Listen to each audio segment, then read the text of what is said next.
La semana pasada se han firmado los convenios entre el Seguro Integral de Salud y los diversos hospitales y direcciones regionales de salud y direcciones de redes integrales de salud en Lima Metropolitana. La importancia de esta firma radica en que el Seguro Integral de Salud señala no solamente los riesgos que protege, sino también los mecanismos de pago y finalmente cómo se harán las auditorías para el cumplimiento de las metas. Es decir, el Seguro Integral de Salud de esta manera aporta la dirección estratégica del Ministerio de Salud. Si bien es cierto, el Seguro Integral de Salud solo aporta en promedio el 10% del gasto total en salud que tiene el Ministerio de Salud y los gobiernos regionales. Sin embargo, debido a los mecanismos que he descrito, adquiere un enorme poder y en realidad genera la conducción estratégica del Ministerio de Salud. Es como un jinete, en este caso el SIS, sobre un caballo, que en este caso todas las entidades ejecutoras de salud del país. El Ministerio de Salud, entonces, a través del SIS, tiene una enorme herramienta por los incentivos económicos que tiene para conducir la salud en el país. Sin embargo, el análisis de estos convenios nos permite entonces conocer con profundidad qué es lo que va a hacer el gobierno. Al margen ya de la retórica, del discurso, de la demagogia. Es decir, si realmente va a fortalecer el primer nivel de atención, realmente va a crear las redes integradas de salud o no. Porque, de acuerdo al convenio que se ha firmado, podríamos nosotros saber con antelación que eso no va a ocurrir así. ¿Por qué?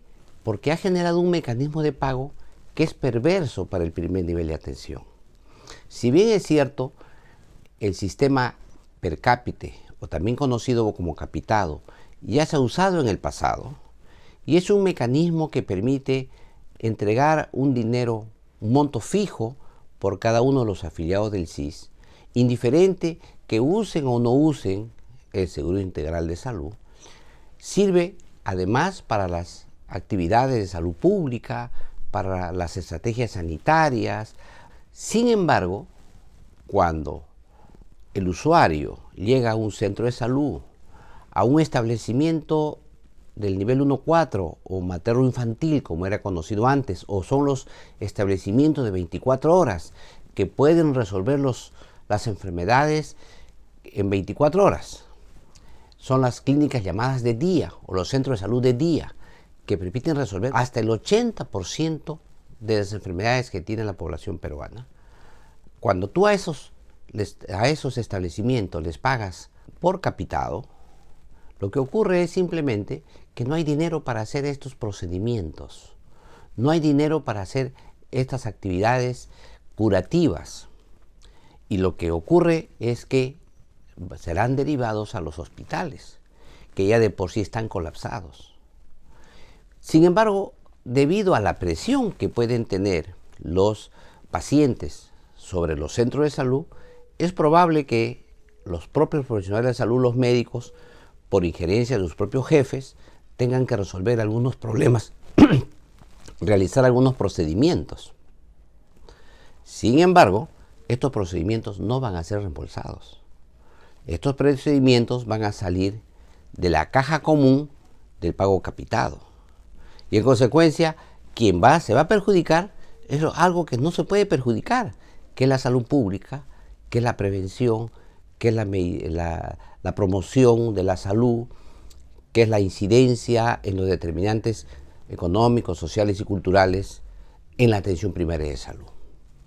Entonces, vamos a regresar a lo que ocurrió en el lustro humanista, cuando exactamente con el mismo mecanismo que del pago capitado para el primer nivel de atención, se logró el abandono y la caída de las estrategias sanitarias en el sector salud, a tal punto que, por ejemplo, el año 2016, la vacunación en menores de 5 años llegó hasta un 48%. Esto hay que resolver. No es posible entonces usar un mecanismo que ya se conoce, que favorece la referencia a los grandes hospitales sin crear un incentivo para que los pacientes se queden en el primer nivel de salud, se queden en los centros y en los puestos de salud. Para ello, ¿qué es importante? Abrir el pago a procedimientos, pagar por expediente, por daño resuelto, pagar en modo adicional al capitado por resolver los problemas en el primer nivel de atención. Eso significa entonces darle recursos extraordinarios a los establecimientos de salud, sobre todo a los que atienden 24 horas del día y tienen internamiento, para que puedan avanzar y mejorar su capacidad resolutiva. Sin embargo, tal como está firmado el convenio, esto es un retroceso. Tal retroceso es así que no va siquiera dar las pautas para crear las famosas redes integrales de salud. Creo más bien que debería repensarse, reevaluarse esos convenios, porque tal como están planteados, son un retroceso para el primer nivel de atención. En otras palabras, aquí hay una enorme desfase entre el discurso político y la realidad. El discurso político señala que hay que fortalecer el primer nivel de atención, hay que hacer que los pacientes se queden en el primer nivel de atención, que no lleguen a los hospitales. Sin embargo, la realidad es que se crean incentivos económicos para que los pacientes no se queden en el primer nivel de atención, no se queden en los centros y puestos de salud, sino al contrario, vayan a los hospitales. Lo más grave de todo esto, que esto está amarrado bajo un sistema de referencias y contrarreferencias. ¿Esto qué significa? Que el paciente, para ser atendido en un hospital, va a tener que ir al centro de salud o a la posta más cercana a su domicilio. Obtenida una referencia, va a ser referido al establecimiento de salud 1-4 o de 24 horas para que resuelvan el problema. Pero como no van a poder hacer ahí, va a ser referido al hospital de referencia, generalmente el 2-1. Pero si el tema no se puede resolver ahí, irán al 2-2. Y si tampoco se puede resolver ahí, irán a los hospitales tipo 3. Y si no, a los institutos especializados. ¿Cuánto tiempo va a perder el usuario, el paciente, para hacer todas esas colas en cada uno de los niveles de atención? Esto es increíble.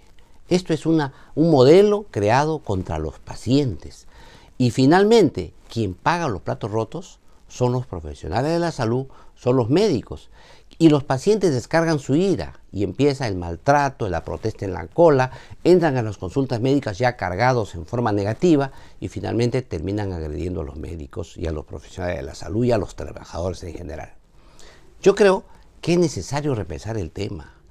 Yo creo que es importante que el Seguro Integral de Salud tenga una discusión más clara con las unidades ejecutoras, que vean un plan de trabajo para saber cómo el financiamiento que llegue del SIS puede alinear sus puntos con el Seguro Integral de Salud.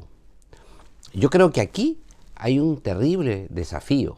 Yo no entiendo cómo es posible que le transfieras el 70% del dinero del año para luego transferirle según metas el otro 30%.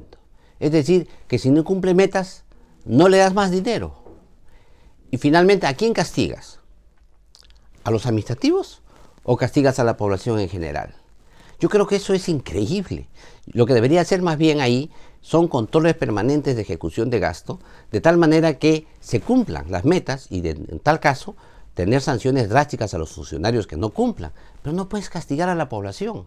Yo creo que ahí hay un error garrafal de enfoque.